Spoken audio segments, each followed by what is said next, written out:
शुभ गुण सदना बंदौ गुरु पद पदुम परागा सुरुचि सुबास सरस अनुरागा मंगल भवन अमंगल हारी उमा सहित जहि जपत पुरारी सुमिर शिवा शिव पाई पसाऊं वर्णऊ राम चरित चित जाऊं पानी ग्रहण जप कीन महेशा हर्षे तब सकल सुरेशा हरि राम चरित सब आए प्रेम पुलक लोचन जल छाए कवन सो काज कठिन जग माही जो नहीं होई तात तुम बाही राम काज लगी तब अवतारा सुनता ही भयं पर्वताकारा। हे महादेव, इस जगत बाबा, इस जीवन बाबा, न कोई कार्य कठिन है न ही कोई कार्य संभव है भैया। सारे कार्य सरल और संभव हो जाते हैं बाबा अगर आपकी कृपा हो जाए। कृत जुग त्रेता द्वापर पूजा मख अरु जोग जो गति होई सो कलिहरि नाम ते पावहि लोगा मंगल भवन अमंगल हारी उमा सहित जहि जपत पुरारी। मुसुंडी जी महाराज कलयुग की एक बड़ी विशेषता बता रहे हैं। यद्यपि कलयुग में अनेक बुराई है, लेकिन अगर हम केवल बुराई बुराई करते रहे तो काम तो हमारा चलना नहीं है। बहुत ज्यादा किसी की बुराई बुराई भी नहीं करनी चाहिए। हम लोग जन्म लिए हैं कलयुग में, और अगर गुण गाएं सतयुग के, त्रेता के, द्वापर के, ठीक बात है, गुण गाना चाहिए। लेकिन जिस युग में जन्म लिए हैं उससे तो भाग नहीं सकते। सामना तो इसी का करना है। तो क्या करना चाहिए? हमको अपने मतलब की चीज को ढूंढ लेना चाहिए। जैसे सरस्वती मैया का हंस है, उसको दूध पानी सब मिला के दे दीजिए तो वह शिकायत नहीं करता है, वो अपना दूध पी करके अलग हो जाए। और हम लोगों की आदत है शिकायत करने, हर चीज में शिकायत। भगवान ने जीवन दिया तो शिकायत, मृत्यु दे दे तो शिकायत, खाने पीने में शिकायत, चाय गड़बड़ मिल जाए तो शिकायत, गर्मी हो तो शिकायत, ठंडी हो जाए तो शिकायत। तो अगर हम देखें तो हम सब लोग प्रसन्न कम रहते हैं और शिकायत ज्यादा की। लेकिन सिर्फ शिकायत करने से तो काम होगा नहीं। जो सामने है उसको तो स्वीकार करना ही पड़ेगा। सामने हमारे कलयुग, हम कली काल में रह रहे हैं, तो इसकी अनेक बुराइयां देखेंगे तो काम तो नहीं चलेगा। तो अच्छाइयां क्या हैं? काल मुसुंडी जी महाराज जब कलयुग की अच्छाई बता रहे हैं तो एक बार उनका मन बड़ा प्रसन्नचित्त हो जाता है। क्या अच्छाई बताया कि त्रेता युग में यज्ञ करने से, सतयुग में तपस्या करने से, द्वापर में भगवान के चरण धुलने से जो पुण्य प्राप्त होता है, कलयुग में वही पुण्य भगवान का नाम लेने से ही प्राप्त हो जाता है। तो भगवान ने एक बड़ी उपलब्धि कलयुग को दी है कि नहीं दी? कि कलयुग में अगर समस्या है तो समाधान केवल और केवल भगवान का नाम है। तो भगवान के नाम में इतनी शक्ति, भगवान के नाम में तो शक्ति हर बार रहती है, लेकिन कलयुग में कुछ विशेष है। और कारण क्या है? कलयुग जोग न जग के न जाना।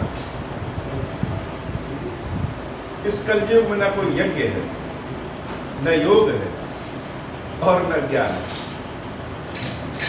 अगर हम ज्ञान से, योग से, यज्ञ से भगवान को प्राप्त करना चाहें, इस कलयुग में कुछ है नहीं।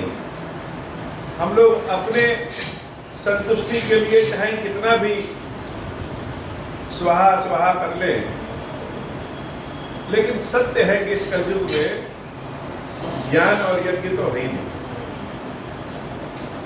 तो जब ज्ञान और यज्ञ नहीं है तो क्या है? एक आधार राम गुण गाना। एक ही आधार है भगवान का नाम। भगवान के गुणों को गाया जाए, सत्संग किया जाए, कथा सुना जाए, सुनाया जाए, भगवान के नाम रूप की चर्चा किया जाए, भगवान का नाम जप किया जाए। नाम जप में बहुत शक्ति है। और ऐसा नहीं कि यह बात केवल काकभुसुंडी जी कह रहे हैं, और भी भक्त और भी संत भगवान के नाम जप की शक्ति को निरंतर गाते रहते हैं। इसलिए क्या करो? सब भरोस तजी जो भज राम ही, प्रेम समेत गाव गुण ग्राम ही। भगवान का नाम का जप कर दो, सब कुछ छोड़ दो। किसी व्रत अनुष्ठान की हम कमी नहीं बता रहे, लेकिन मान लीजिए आपको एक स्थान पे जाना है और 5 किलोमीटर लंबा घूम के जाना हो, और वहीं से अगर कोई शॉर्टकट मिल जाए जिसमें 500 मीटर में आप जा सकते हैं, तो आप कौन सा रास्ता अपनाएंगे? 500 मीटर वाला। कलयुग में भगवान का नाम वही शॉर्टकट है।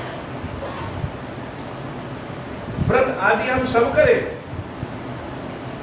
सारे परोपकार करें, यज्ञ हवन आदि करना है निश्चित रूप से करें, लेकिन कैसे? भगवान के नाम के साथ अवश्य।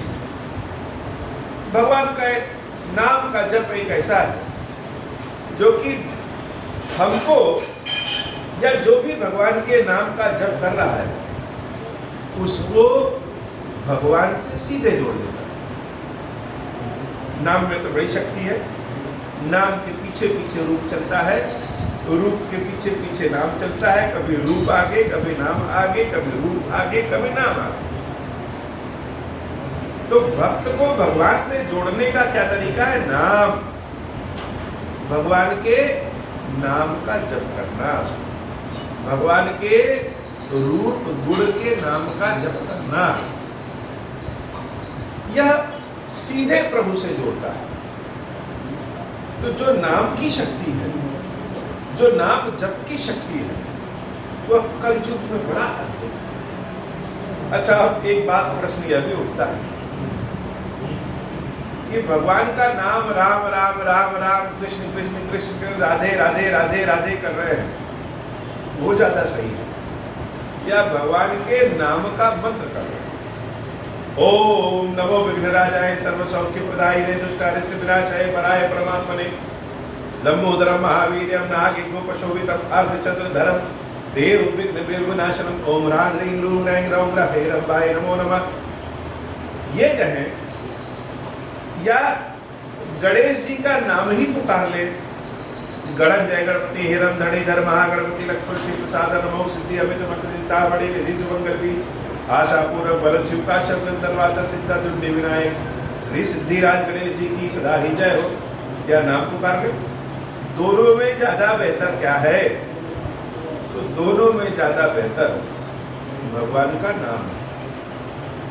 कोई एक नाम पकड़ ले, किसी भी भगवान के रूप का नाम पकड़ ले, जो हमारे मन में श्रद्धा है उनका नाम पकड़ ले और उसी का जप करें। और सबसे बेहतर क्या है?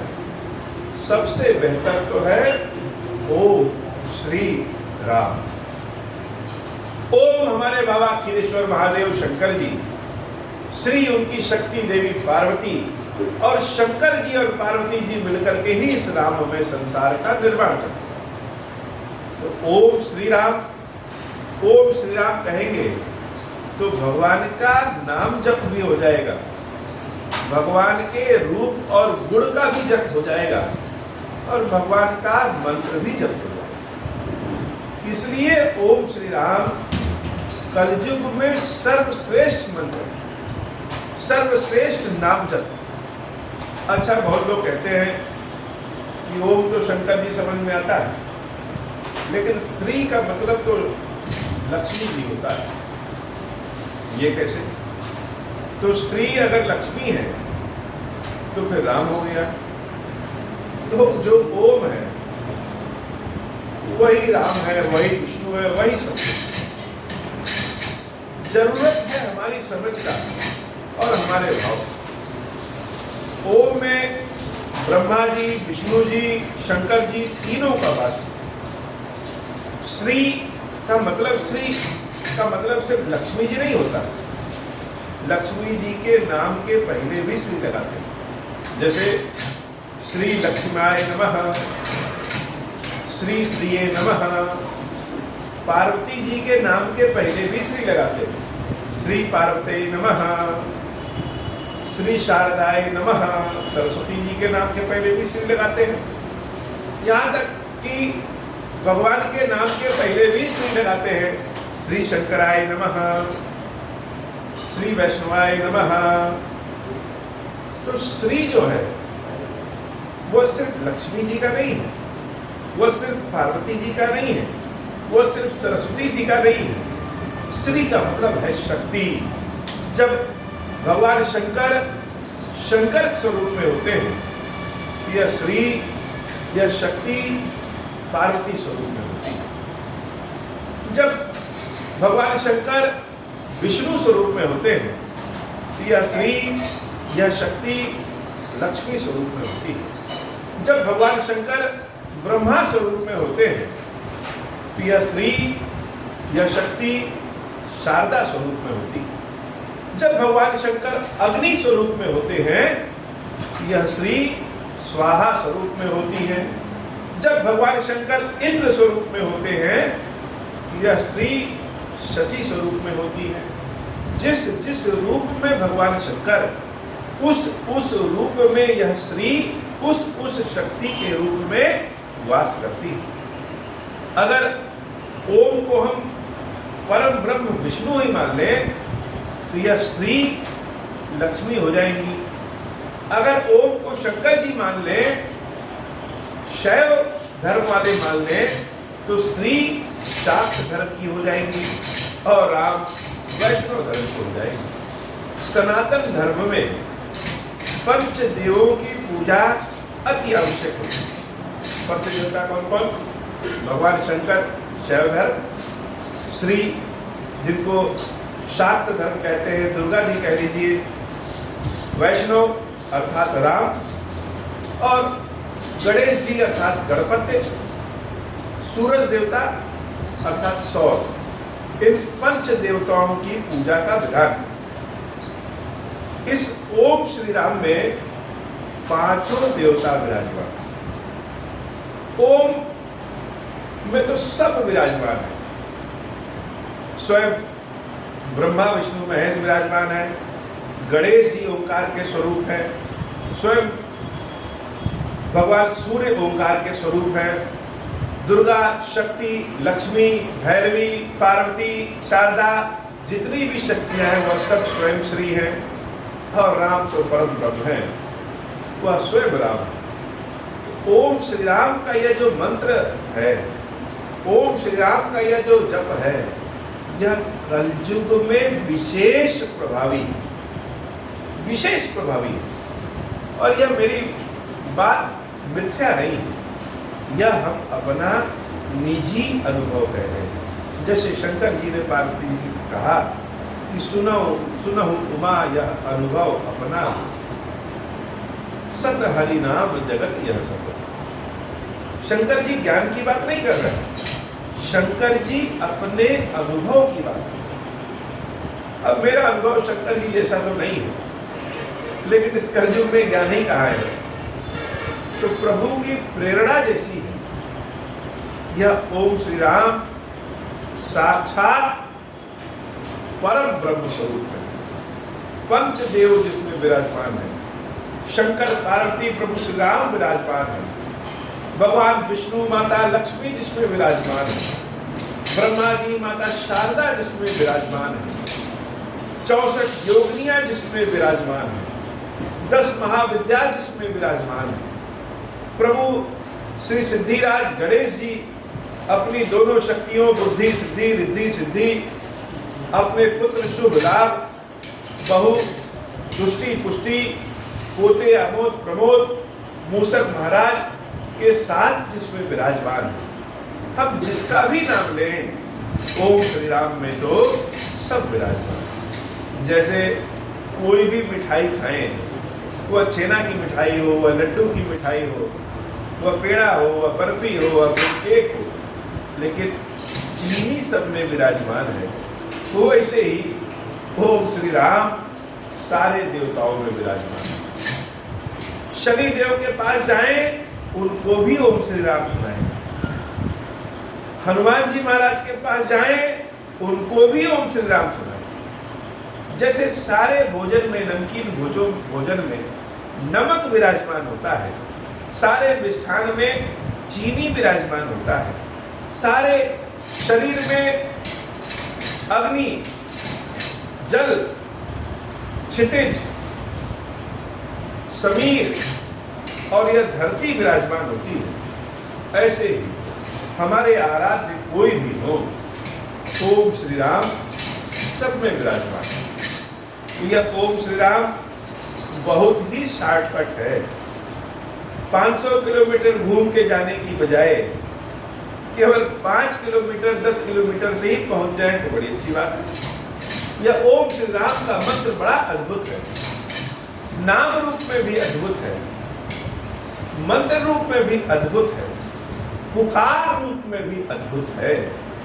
ओम श्री राम ओम श्री राम ओम श्री राम करते रहे, और जिस भी देवता का आवाहन करना हो उनको मन में सोचते रहे। जैसे मान लीजिए किसी की कुंडली में चंद्रमा ठीक नहीं है, चंद्रमा खराब है, और चंद्रमा का जप करना है, चंद्रमा का आवाहन करना है, तो मन में ओम श्री राम ओम श्री राम ओम श्री राम ओम श्री राम ओम श्री राम करते रहे और चंद्रमा के बारे में सोचते रहे।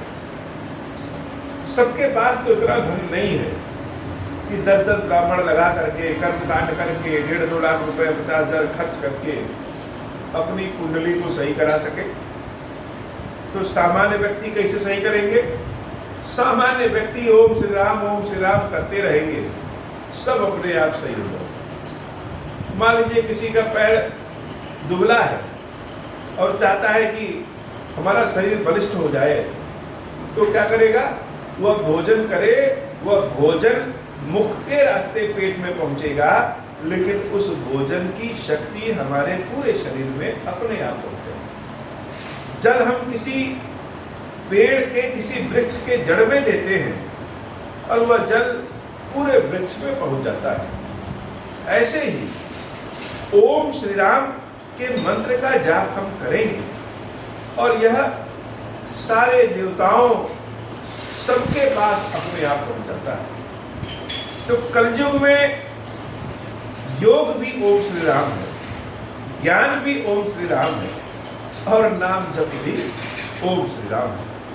भगवान क्षीरेश्वर महादेव जी की कृपा और ओम श्री राम का जप यह जीवन की सारी विपत्तियों का नाश कर देता है। यह हमारी सभी मंगल कामनाओं को पूर्ण कर देता है, भोग और मोक्ष दोनों प्रदान करने वाला है। इसलिए बाबा क्षीरेश्वर महादेव के सानिध्य में अथवा बाबा क्षीरेश्वर महादेव को मन में रख करके जब ओम श्री राम करते रहे तो कल्याण स्वतः होता है।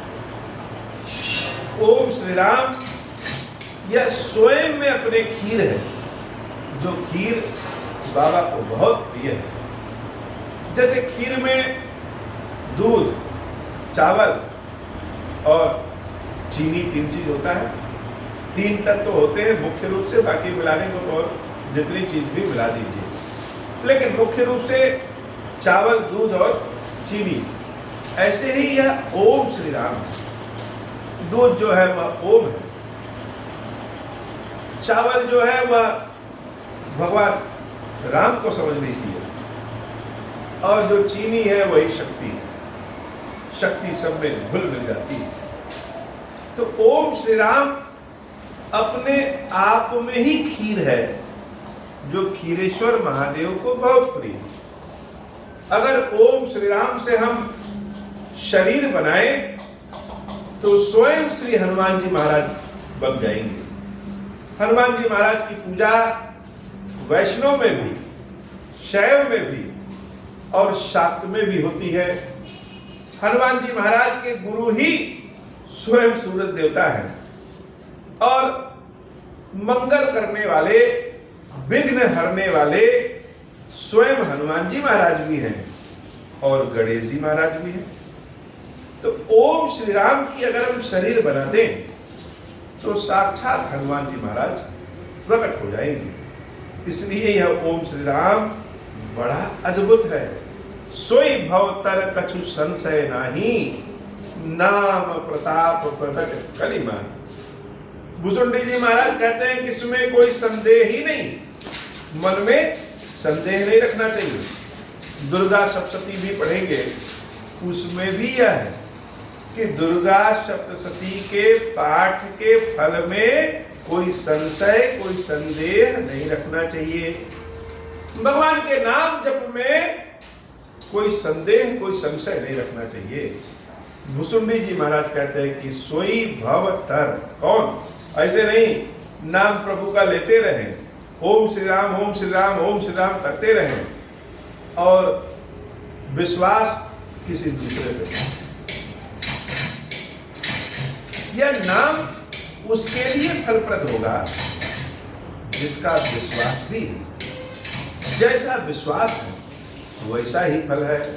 सोई भवतर, वही भवसागर से पार होगा। जो प्रभु के नाम को विश्वास के साथ, श्रद्धा के साथ भजता रहेगा, कछु संशय नहीं, इसमें कोई संदेह नहीं है कि नाम प्रताप प्रगट कली माही। इस कलयुग में नाम का प्रभाव तो प्रकट है। अच्छा, समय आता है ना, जैसे ये आम का समय आया है तो आम प्रकट हो जाता है। फरवरी में ही फरवरी मार्च में आम के बौर लगने लगेंगे और मई जून तक आम बड़ा हो जाएगा, जून में तब पक जाएगा, जुलाई तक पक जाएगा। अब कोई अगर नवंबर में कहे कि हम तो आम के वृक्ष के नीचे खड़े हैं और आम नहीं दिख रहा है, अर्थात आम होता ही नहीं, वह तो गलत है। जब समय आएगा तो प्रकट हो जाता है। तो ना आम का पेड़ तो सदैव है, लेकिन आम समय पे ही प्रकट होगा। वैसे ही भगवान के नाम में शक्ति तो सदैव है, लेकिन इस कलयुग में नाम की शक्ति का प्रभाव प्रकट हो जाता है। तो बड़ी अच्छी बात यह है कि हम सब कलयुग में पैदा हुए हैं। जीन्स पहन के भी, टी शर्ट शर्ट पहन के भी भगवान का नाम जप कर सकते हैं। कोई जरूरी नहीं है कि माथे पे चंदन लगा हो, धोती कुर्ता पहने हैं तभी भगवान प्रसन्न होंगे। जिस रूप में, जिस भेष में, जिस तरीके से भगवान के नाम का जप करना चाहें, जिस जगह पे भगवान के नाम का जप करना चाहें, वहां पे भी कर सकते हैं। तो अगर ऐसी बात है कि जिस रूप में, जिस वेश में अगर नाम का जप कर सकते हैं, तो इतने सारे कर्म कांड अनुष्ठान क्यों बने हैं? तो मानस में ही प्रभु कहते हैं, बाबा कहते हैं, यह सारे कर्म कांड, वेद पुराण, यह दान पुण्य, यह तीर्थ, यह व्रत, इन सब का फल एक ही है। क्या? भगवान के चरणों की भक्ति। भगवान के चरणों के प्रति हमारे हृदय में भाव जागृत हो जाए, इन सब का फल यही। ये किसी किसी का हनुमान चालीसा से बड़ा भाव जग जाता है, कोई स्वाहा स्वाहा करके भाव जगा लेगा, कोई भगवान का श्रृंगार करके भाव जगा लेता है, तो कोई प्रभु को खीर खिला के भगवान के लिए स्वादिष्ट स्वादिष्ट भोजन बना करके भाव जगा लेता है। जिसका भाव जैसे जग जाए, लेकिन मुख से ओम श्री राम ओम श्री राम ओम श्री राम करते।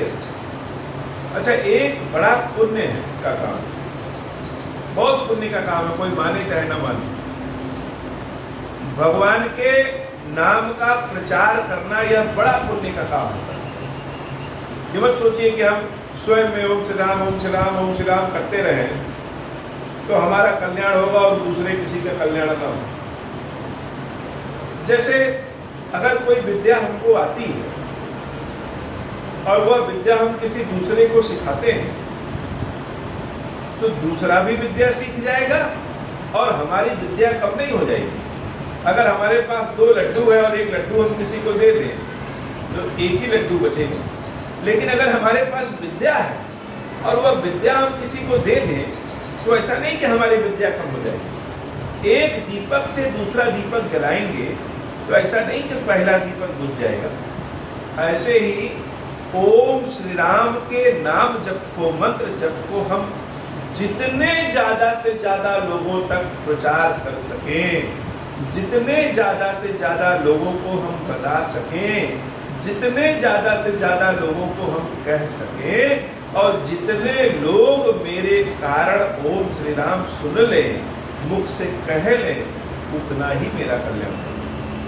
तो जो जप रहा है, भज रहा है, उसका भी कल्याण, और जिसने बताया है उसका भी कल्याण है। इसलिए ज्यादा से ज्यादा लोगों तक ओम श्री राम के मंत्र को फैलाना है, क्योंकि धीरे धीरे तो समय बाबा कलयुग में और खराब हो रहा है और खराब होगा।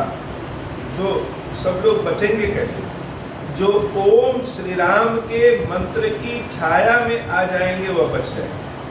जैसे महाप्रलय आया तो भगवान विष्णु मत्स्य अवतार लिए और आदेश दिए कि बड़ी नाव बनाओ और उस नाव में सारे बीजों को, सप्त ऋषियों को, सारे वेद पुराणों को, सारे ज्ञान को, हर चीज को उसी में भर लो।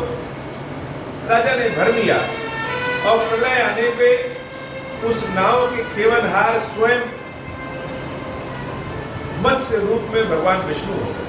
तो जितने लोग नाव में बचे रहे बैठे, जितने लोग राजा की बात माने वो सब बच गए, जितने लोग नहीं माने वो सब समाप्त। तो यह ओम श्री राम उसी नौका के समान है जिसके खेवनहार स्वयं भगवान शंकर।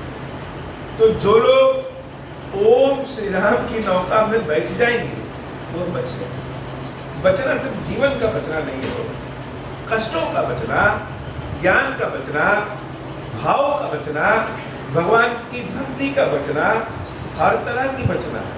और सिर्फ स्वयं नहीं, अपने घर परिवार बच्चों को भी ओम श्री राम का आदत डालें। क्यों? नाम प्रताप प्रगट कलि माही। कलयुग में नाम का प्रताप साक्षात रूप से प्रकट है। यह ओम श्री राम बड़ा अद्भुत है। कलि कर एक पुनीत प्रतापा, मानस पुण्य हो ही नहीं पा। तो 2 कलयुग के बड़े अच्छे गुण। पहला गुण भगवान के नाम में ही शुद्ध। दूसरा गुण क्या है? दूसरा एक बड़ा अद्भुत गुण है। क्या? कि कलयुग में मानसिक पुण्य तो है, मानसिक पाप नहीं। वैसे हम मन में सोचे अपने कि हे महादेव सबका भला कर दो, सबके ऊपर कृपा कर दो, सबका कल्याण कर दो। केवल मन में ही हम सोच लें। यहाँ तक कि हम मन में सोचें कि मेरी बहन का कल्याण हो जाए, मेरे पड़ोसी का कल्याण हो जाए, मेरे रिश्तेदारों का कल्याण हो जाए, मेरे मित्र का कल्याण हो जाए। मन में सोचें केवल। ऐसा सोचने से ही हमको पुण्य की प्राप्ति हो जाएगी और अगर हम मन में यह सोचें कि सबका काम बिगड़ जाए, हे महादेव, यह आदमी हमसे बहुत आगे बढ़ रहा है, इसकी टांग पकड़ के पीछे खींच दो, यह नीचे गिर जाए, और हम केवल मन में ऐसा सोचें, हाँ कोई कार्य ना करें इसकी सोच के प्रति, यह जो मानसिक पाप है इसका पाप नहीं लगता। तो मन में अच्छा सोचने का पुण्य तो है, लेकिन मन में बुरा सोचने का पाप कलयुग में नहीं है। तो पहला कलयुग का गुण यह है कि नाम का प्रभाव स्पष्ट है, और दूसरा मानसिक पुण्य तो है, मानसिक पाप बिल्कुल नहीं है। मंगल भवन मंगलहारी उमा सहित जय जय। और यही बात कहते हुए भुसुंडी जी महाराज कह रहे हैं, कलयुग समजुग आन नहीं, जो नर कर विश्वास। अगर मनुष्य विश्वास कर ले तो हे गरुड़ जी, कलयुग के समान दूसरा कोई युग ही नहीं है। गाई राम गुण गण विमल, भव तर विनहि प्रयास। केवल राम जी के नाम को गा करके, गुणों को गान करके, कथा सुन करके, कथा सुना करके ही बिना प्रयास के भवसागर से पार हो सकता है। प्रकट चारि पद धर्म के, कलिमहु एक प्रधान। जेन केन विधि दीन है, दान करे कल्याण। कुछ चीजों को मानस एकदम स्पष्ट कर देता है। धर्म के 4 चरण होते हैं, सत्य, दया, तपस्या और दान। कलयुग में केवल धर्म का एक चरण, क्या हुआ है? दान।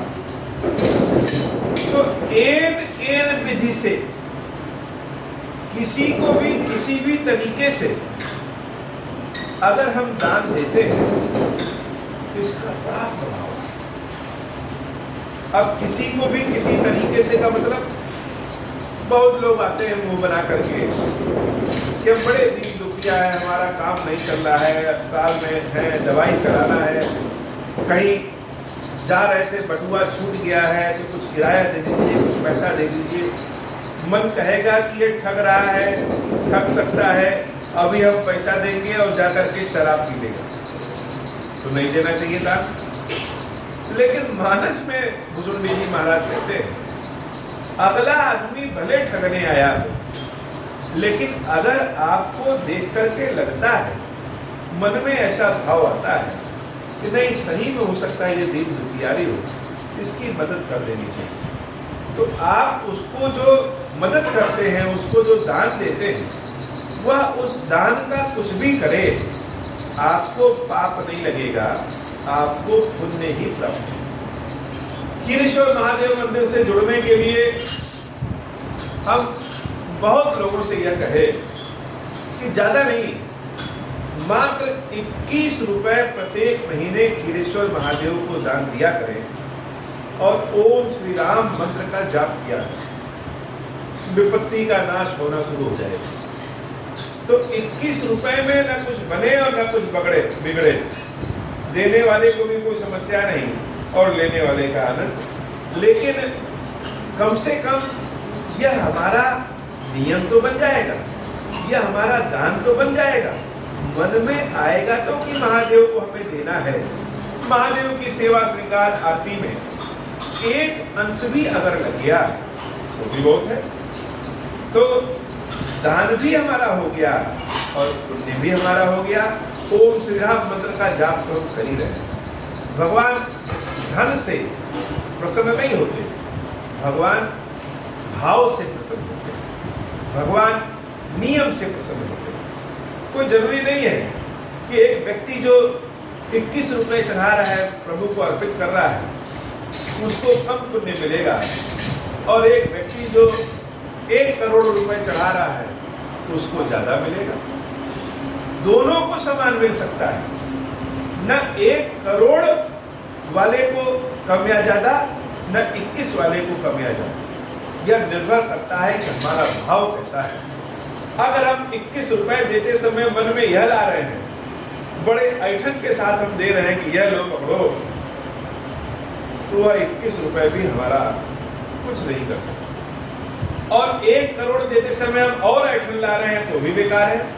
अगर भाव के साथ कि हम जो दे रहे हैं प्रभु, कि आपकी दी हुई शक्ति है, यही हम दे सकते हैं, वह चाहे 1 करोड़ हो, चाहे 10 करोड़ हो, चाहे 21 रुपए हो, चाहे 1 रुपए हो, वह भगवान की कृपा अवश्य प्रदान करवा दे। प्रभु को देते समय यह भाव ना आए कि हम श्रेष्ठ हैं, दूसरे जितने दे रहे हैं हम तो उससे ज्यादा दे रहे हैं। प्रभु के समर्पित करते समय यह भाव आए कि हे नाथ, जो तुमने दिया है, जो आदेश किया वो हम दे रहे हैं, क्या है हम भी नहीं जानते, इससे क्या होने वाला हमें भी नहीं पता। तो कलयुग में दान और भगवान के नाम का जप, यह 2 स्पष्ट प्रभाव। तीसरा, मन में सदैव सबका भला सोचते रहे, अर्थात मानसिक पुण्य। इन 3 के कारण कलयुग को सर्वश्रेष्ठ समय बताते हैं मुसुंदी जी महाराज। जेल के विधि दीने दान करे कल्याण, जिस भी किसी विधि से दान दे दो सबका कल्याण होगा। मंगल भवन मंगलहारी, उमा सहित जहि जपत पुराण। नित्य जुग धर्म हो ही सब केरे, हृदय राम माया के प्रेरे। शुद्ध सत्व समता विज्ञाना, कृत प्रभाव प्रसन्न बन जाना। मंगल भवन मंगलहारी, उमा सहित जहि जपत पुराण। जब कोई यह 2 काम करता है कि दान करे और भगवान के नाम का जप करे, तो उसके बाहर भले कलयुग हो, लेकिन मन में, हृदय में सतयुग आना शुरू हो जाएगा। और जब सतयुग आना शुरू हो जाएगा तो भगवान की कृपा अपने आप प्राप्त हो जाएगी। हे बाबा, ऐसी कृपा करिए महादेव कि जो लोग भी आपके मंत्र ओम श्री राम का जाप करें, जो लोग भी अपना श्रद्धा भाव आपको समर्पित करें, अर्थ रूप में, मंत्र रूप में, क्रिया रूप में, जिस स्वरूप में भी, जो भी आपको अपने हृदय में स्थापित करें, घर में स्थापित करें, जिसका भाव आपके प्रति हो, जो भयवश आपके पास आए, जो लालसावश आपके पास आए, जो ज्ञान के लिए आपके पास आए, जो मुक्ति के लिए आपके पास आए, जो अपनी किसी मंगल कामना के लिए आपके पास आए, किसी भी कारण से आपके पास आए, उन सबका कल्याण करो बाबा, सबके कष्टों को दूर करो महादेव। इस कलयुग में घोर कष्ट है, सबके कष्टों को दूर करो महादेव। आपकी जब कृपा प्राप्त होगी तभी कोई आपके मंत्र का जाप कर सकता है, तभी आपका दर्शन कर सकता है, तभी आप उसके भाव में आ सकते हैं। बिना आपकी कृपा के तो कोई ज्ञान ही नहीं मिलता। आज की कथा इतनी। श्री खीरेश्वर महादेव की खीरेश्वरी मैया जी हम सब के ऊपर बाबा कृपा करें। अब मोह प्रसन्न प्रभु मोह पर, नाथ दीन पर नेहु। निज पद भगति देहु प्रभु, पुनि दूसर बर देहु। तब माया वश जीव जड़, संतत फिरहि बुलान। हम पर क्रोध न करिय प्रभु, कृपा सिंधु भगवान। शंकर दीन दया पाल, अब हम पर मोह कृपाल। साप अनुग्रह होई जहि विधि, नाथ थोरहि काल। दीन दयाल विरुद्ध संभारी, हरहु नाथ मम संकट भारी। जय विधि होई नाथ हित मोरा, करहु सुबेगी जानि दास मैं तोरा। राम राज बैठे त्रैलोका, हर्षित भय गए सब शोका। जे सकाम नर सुनहि जय गावहि, सुख संपत्ति नाना विधि पावहि। जो इच्छा करी हो मन माही, हरि प्रसाद कछु दुर्लभ नाही। मंगल भवन अमंगल हारी, उमा सहित जहि जपत पुरारी। मंगल भवन अमंगल हारी, उमा सहित जय जपत पुरारी। बोले श्री खीरेश्वर महादेव जी, खीरेश्वरी मैया जी की सदा ही जय हो। खीरेश्वरम, हे भगवान शंकर, आप ऋण, पातक, दुर्भाग्य और दरिद्रता की निवृत्ति के लिए तथा संपूर्ण पापों का नाश करने के लिए मुझ पर प्रसन्न होइए।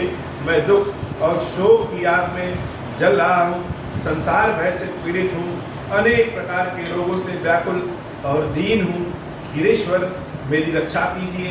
देव देवेश्वर, सबको निर्भय कर देने वाले महादेव जी, मेरी इसकी हुई पूजा को पार्वती जी के साथ ग्रहण कीजिए, मेरा मंगल करिए। महादेव शिव शंभु, महादेव शिव शंभु, महादेव शिव शंभु। ओम श्री राम।